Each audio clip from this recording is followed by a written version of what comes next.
Hi, everyone. It's Dr. Arlene Diamco, the MultiDimensional MD. Thank you so much for joining me.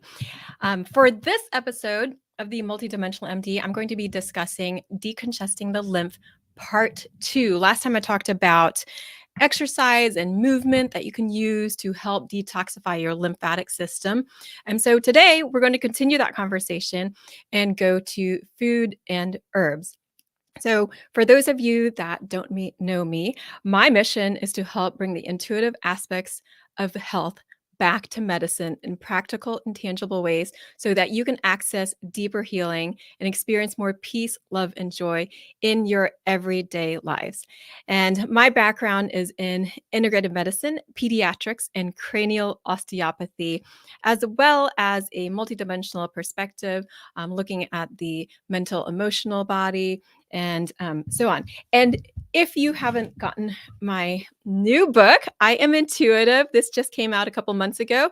I Am Intuitive, a multidimensional guide to embrace your inner light, that is now available on Amazon. And it contains so many of the exercises that I teach my patients in my practice every day. So thank you so much for all of the feedback on that. So I love to hear all of your stories.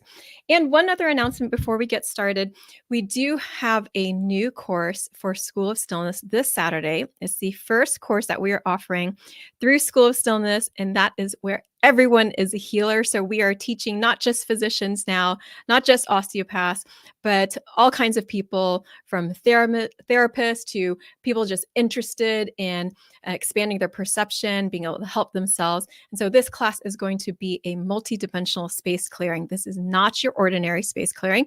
We are going to learn how to reclaim the body, reclaim your home space, and reconnect with the land. And we will do that without any tools. We'll learn how to use some tools, but we'll also use that just with our own energy, our own consciousness, and going to have a lot of fun with that. So, getting on to today's podcast, we're going to go through food and herbs to help decongest the lymph system. So, first of all, we're going to talk a little bit about the alkaline diet. If you have not seen my alkaline diet episode, then I would highly recommend looking at that or listening to it. That is episode 91 of the Multidimensional MD. And the reason we would consider decongesting the lymph is because there can be overwhelming inflammation in the body or ongoing inflammation. And so anything that ends in itis is inflammation in the body: dermatitis, sinusitis, bronchitis, and cystitis. So inflammation, again, as on its own is not bad per se, but if it's lingering, then it can wreak some havoc on our bodies. You might notice if you have any lymphatic congestion, if you have any rashes, swelling, fatigue, brain fog. I'll notice it like just if I'm getting more bloated, or if I start to get more joint aches before a storm comes, or if you have any joint aches or swelling in general. Arthritis is another inflammation that ends itis. So I will use those things as a gauge for my patients and for myself, my family, to see if we need any help to support the lymph system. Also, to note that most of the lymph drainage from your brain through the lymphatic system occurs during deep sleep at night. And so you can learn more about that on episode 189, Supporting Detoxification While You Sleep. So when we're talking about an alkaline diet really helps to support a more optimal pH in your body, and it helps your body's physiology work better. It helps things move better. It helps with your circulation. So if your body's more on the acidic side, it will promote inflammation. That inflammation creates tension in the body. Inflammation is also swelling. So that fluid swelling will press on the different structures in the body, whether your bone or the movement of the fluids. So that includes the lymph. So it becomes this self-perpetuating cycle, but it also can interfere with other kinds of circulation. So the blood that brings nourishment through the arteries, detoxifies through the venous system, and that cerebral spinal fluid flow as well.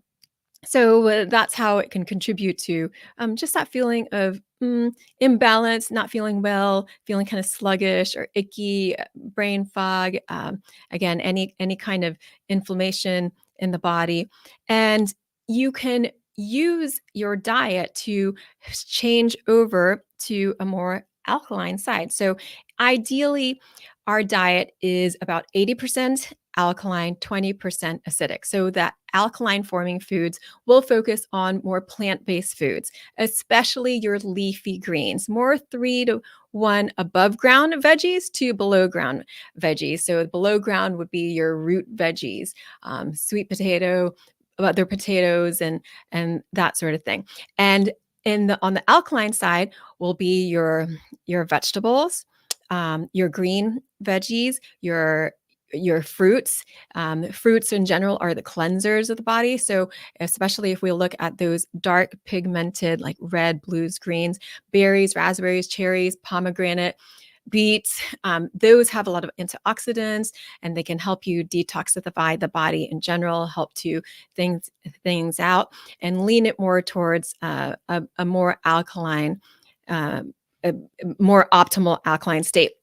So on the acidic side, that 20%, that's going to be more animal products. So your meats, fishes, poultry, but also includes beans and grains. So, and as well as dairy products, except for yogurt or those kinds of fermented dairy products with good probiotics, and those are more alkaline. So that's a very simple explanation of the alkaline diet. It helps you balance the pH. And again, if you follow more alkaline diet, you will help to reduce swelling in the body. So if you have like wake up with any puffiness or swelling in the face, or if you're feeling like you have like dark circles in the eyes, like changing to more alkaline diet will help with that.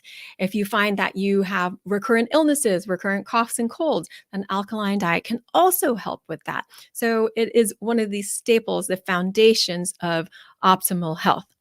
So then I'm going to go over 3 of my favorite herbs for helping decongest the lymph.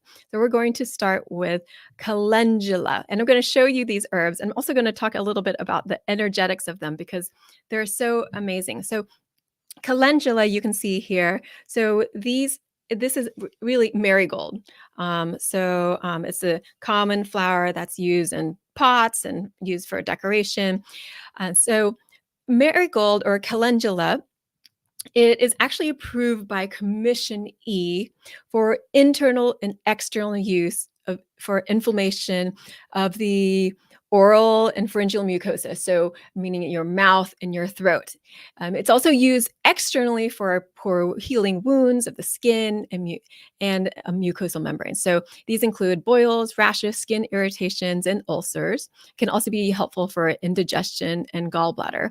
And it's interesting that Commission E is an expert committee that was first established in 1978 by the German government to evaluate the safety and efficacy of over 300 herbs. So they have a lot of good information, but there's a lot of traditional use of herbs as well, and many herbal books and articles now. So we are able to integrate that with modern medicine and use it safely, because if you have that understanding of both traditional use and modern medicine, then it's really the best of all worlds. And so that's part of the name of my practice, All Worlds Health. Now, I want to describe a little bit more for you calendula, because learning about herbs is getting to know them like your friends, and learning about any plants or flowers or any remedies that come from nature. The more you get to know them, the more that you connect with them, and that kind of energetic connection can help you get more out of them. So the way I like to study herbs is not just read about them, not just go to classes and courses, but I like to feel them. And this is the part where my practice is a bit more multidimensional. My approach is more multidimensional because I like to feel the energy of the herbs. And so sometimes I'll just take the herb itself, whether it's dried or fresh, it'll be slightly different, and just feel it and see where that goes in my body. And so it helps me to remember both the book study and academic study, but the feeling study. So when I feel calendula or marigold, it's really amazing because I do feel that affinity for here. So that mouth, throat. I also feel the affinity to the skin and parts of the digestive tract, so including the gallbladder, which it can also be helpful for indigestion and gallbladder issues, just to get that bile moving more efficiently. So I wanted to share that with you because I hope that you can maybe feel some of what I'm feeling through the way I'm describing it. And then that way you can get to know these herbs better. So they're helping us not just with their physical constituents, but with their energetic properties. And when it comes down to it, really everything is energy. So we can expand our knowledge by recognizing that there are these physical properties, but there's also these more subtle energetic properties that we may not be able to put our finger on physically, but we can feel it through the energetic properties. So yeah, this is a really beautiful herb. If we put it into herbal blends, then it has that beautiful golden color. And so it helps to make your teas, your herbal remedies so beautiful. And that beauty actually helps with healing. So that is my friend calendula, which I love and is used for so many topical remedies as well. So the next out of these three herbs I'm introducing you to is Mullein. So this is Mullein here. And if you can see, it's this really soft leaf. So Mullein, both the leaf and flower have medicinal properties. Here I have the dried leaf, but is so nice and fluffy. Or if you're on YouTube here with me, then you'll be able to see that. Otherwise, just listen to how I describe it because it's such a fluffy feeling leaf and flower. It's so soft. So that softness helps you to remember its properties because it contains this mucilage or demulcent. Demulcent is like, so gentle and soothing to irritated mucous membranes. And that mucilage or demulcent can also help hydrate areas of dryness, which can help thin out thick mucus. So that's how it can help to soothe. It can actually like thin out things, and it can also soothe irritation in other areas like the bladder. And that's really interesting to feel. So it also has saponins in it, which are these mildly bitter tasting compounds, and they form a stable foam when they're mixed with water, like a soap does. So saponins, soaps. The saponins in Mullein leaf and flower, they can act as this mild expectorant, making coughs more productive. So you're combining that saponin property and the demulcent property. So it's both soothing and helps to thin things out. It's also a mild diuretic and mildly calming. And you can combine that with other herbs that have slightly different properties to get your integration of the effects of the various remedies. So the German Commission E approves this for catarrhs or congestion, inflammation of the respiratory tract. So that would include common colds, chest colds, coughs, bronchitis, sore throat, asthma, and so forth. So now the thing is to note is that not all coughs originate necessarily from problems with the respiratory tract. I've seen many people with more reactive airways after a viral infection, or because when the nervous system has been stressed, or other life things have stressed the nervous system, or just lack of sleep. And so the nervous system is stressed and the adrenals are a bit fatigued. And that combination can just make the immune system a bit more hyperreactive, the airways more hyperreactive. So it can still have that nice demulcent property, but there may be other areas to support in the body, not just the respiratory tract if you have any kind of cough. So I just add that just to help you see the bigger picture. But yeah, so when I feel that, I describe like how the softness of it, so that tactile property and the demulcent and the saponins. But if I feel energy and then I feel the affinity of like, where does that go to my body? So how could it be helpful in my body? So I really do feel that in the whole respiratory tract, the upper and lower, so meaning the lungs, thoracic area. So it is so helpful for issues in that area, upper and lower respiratory tract. And and if you ever come visit me for an appointment, or if you take any of my classes or courses, then we can always have some fun and incorporate like being able to feel the energetics of various remedies. It's a really great way to study empirically and combine that with your analytical knowledge and academic knowledge from articles and books and other things, because then we get to use our whole brains and our whole being to understand various remedies and various healing modalities. So the last herb that I wanted to introduce you to is cleavers. So let me show you here if you're on YouTube. So here, this is the dried cut cleavers, and it's gosh, it has such a different property than the other two that we have talked about, Calendula and Mulan. So this is one of the best lymph tonics. It's also a diuretic, so it helps you cleanse in multiple different ways. It helps you tone and strengthen the tissues. It's useful for swollen lymph glands, such as swollen tonsils, adenoids, dried, irritated skin like eczema and psoriasis. And it works really well with calendula for the lymph system.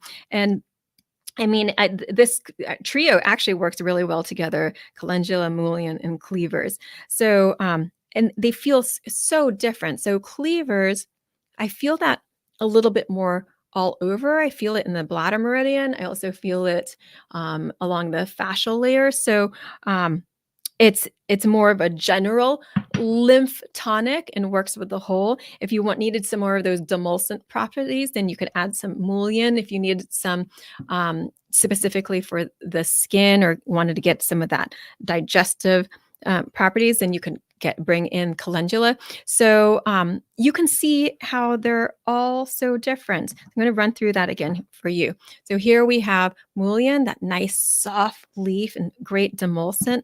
We have calendula, great for wound healing, ulcers, skin problems, and some digestive issues. And then we have cleavers, which is an overall one of the best lymph tonics. And I rarely use these alone. I like to use them in combination.